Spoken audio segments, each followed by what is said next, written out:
ஒரு மனிதன் ஒரே நேரத்துல 4 பந்துகளை கையில சுழற்றுறான். ஆனா ஒண்ணு கூட கீழே விழல. அவனோட ரகசியம் தெரியுமா? ஜப்லிங் பண்றவங்க எல்லா பந்துகளையும் ஒரே நேரத்துல கவனிக்க மாட்டாங்க. அவர்களுடைய கண்கள் ஒரே ஒரு பந்தின் ஆரம்ப இடத்துல தான் இருக்கும். அதனால தான் ஒரு பந்து, 2 பந்து, 3 பந்து, 4 பந்து ஒண்ணும் கீழே விழுவதில்லை. இதேதான் நம்ம வாழ்க்கைக்கும் நம்ம வேலைக்கும்.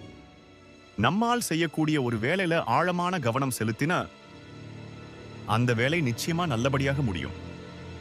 ஆனா நம்ம என்ன பண்றோம்? போன், நோட்டிபிகேஷன், தேவையில்லாத கவலை, மனசு எங்கெங்கோ ஓடுது. அதனால தான் வேலையும் சரியா முடியல, மனசுக்கும் அமைதி இல்ல. ஒரே நேரத்துல எல்லாத்தையும் கவனிக்க முயற்சிக்காதீங்க. ஒரே விஷயத்துல முழு கவனம் போதும். இன்னைக்கு நீங்க செய்ய போற ஒரே ஒரு வேலை, அதுல மட்டும் 100% கவனம் செலுத்துங்க. இந்த வீடியோ உங்களுக்கு பயனுள்ளதாக இருந்தா லைக் பண்ணுங்க, ஷேர் பண்ணுங்க, ஃபாலோ பண்ண மறக்காதீங்க. ஃபோக்கஸ் தான் சக்சஸ்க்கு ஷார்ட்கட்.